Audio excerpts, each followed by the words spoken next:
मेरे भाई इंस्पेक्टर हो तो ऐसा देख लो एक अमीर आदमी को किस तरह से सबक सिखाया है। देखिए पूरी वीडियो। नमस्ते सर। गणेश जी, क्या मामला है? एक्सीडेंट केस है सर, इसका रिक्शा इनकी गाड़ी से टकरा गया और नुकसान क्या है? मेरी गाड़ी में डैमेज हुआ है। और रिक्शा? रिक्शा तो खत्म है सर। बैठो। नाम क्या है आपका? रॉकी मित्तल। तो मित्तल जी, ये पुलिस स्टेशन है, थोड़ा अच्छे से बैठिए। ये नहीं देखना है, सारी नक्शेबाजी निकलेगी इनकी। और तेरा? शंभू नाम है साहब। कैसे हुई टक्कर? साहब वो गलत तरीके से चलेंगे तो टक्कर ही होगी। आपसे नहीं पूछा मैंने, बता। साहब मैं अपनी सवारियां उतार के गली से बाहर निकल रहा था, अचानक साहब की गाड़ी सामने से आ गई। मैंने बचाने के लिए दाएं मुड़ी, लेकिन वो थोड़ी सी खरोच लग गई इनकी गाड़ी में। अब मेरी भी चोट आई है साहब। जी बताइए, आप कुछ बता रहे थे, बताइए। देखिए सर, ऐसा है, जो इसका नुकसान हुआ है वो मैं दे देता हूँ, और जो मेरी गाड़ी में नुकसान हुआ है वो ये ठीक करवा दे। इसमें हंसने वाली क्या बात है? आपकी गाड़ी कौन सी है? XUV 700। XUV 700। तो जो आप मांग कर रहे हैं ना, वो नाजायज है। मतलब ये कि आपके गाड़ी का इंश्योरेंस तो हो गई, तो आप इंश्योरेंस क्लेम कर लीजिए और कंपनी से पैसे ले लीजिए। अच्छा, मतलब आप ये कह रहे हैं ये जो मेरी गाड़ी का नुकसान हुआ है वो मैं बियर कर लूं? तो और क्या चाहिए आपको? मुझे मेरे नुकसान की कीमत दिलवा दो और मामला खत्म। नुकसान हुआ क्या है? अभी तो मैंने बताया आपको अपने नुकसान के बारे में।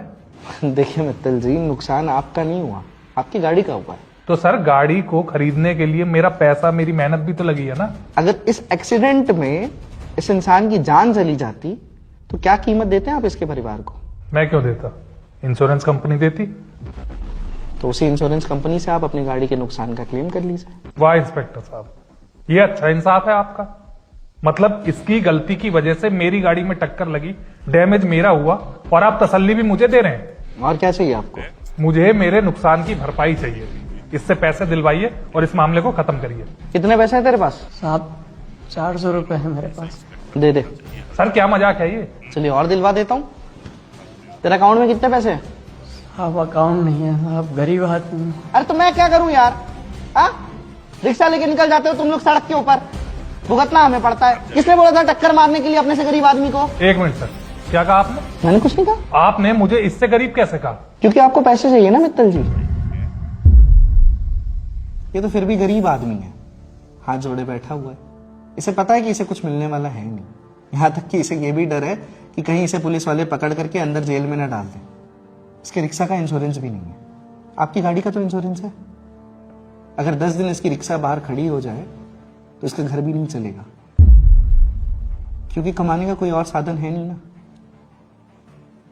दूसरी तरफ आप हैं, आपके पास इंश्योरेंस भी है, आपको पैसे भी चाहिए, आपको बुरा भी लग रहा है। थोड़ी तो इंसानियत दिखाइए मित्तल जी। इसे देख के लगता है क्या कि आपके पैसे चुका सकता है? जितना आपकी गाड़ी के डोर की कीमत है ना मित्तल जी, उतने इसके पूरे रिक्शा की कीमत है। और देखिए मित्तल जी, एक्सीडेंट ना कोई जानबूझकर नहीं करता, लेकिन एक्सीडेंट के बाद जो होता है ना वो जानबूझकर होता है। और आधे से ज्यादा मामले तो ऐसे होते हैं जो अपनी सूझबूझ से ही निपटा लेने चाहिए लोगों को। लेकिन होता क्या है, लोग एक दूसरे से लड़ने भिड़ने लगते हैं, एक दूसरे की जान ले लेते हैं, सर फोड़ देते हैं, टांग तोड़ देते हैं। और किस लिए? गाड़ी के लिए, छोटे मोटे खरोच के लिए, जो कि मटेरियल चीज है। अब मान लीजिए मित्तल जी, इस टक्कर में आपको चोट लग जाती है, ये आदमी मर जाता है, क्या जवाब देते इसके परिवार? और गाड़ी का क्या है? गाड़ी की छोटी मोटी नुकसान की भरपाई तो हो जाएगी, लेकिन अगर आप दोनों में से किसी को चोट आ जाती या किसी की जान चली जाती तो सारी जिंदगी भर का पछतावा हो जाता मित्तल जी।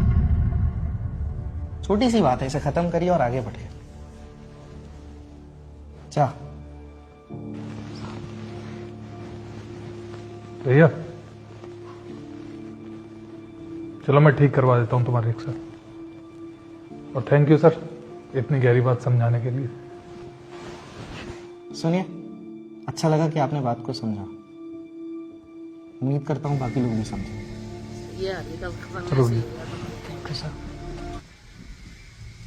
मेरे भाई अगर वीडियो अच्छी लगी हो तो लाइक शेयर जरूर करना मेरे भाई, और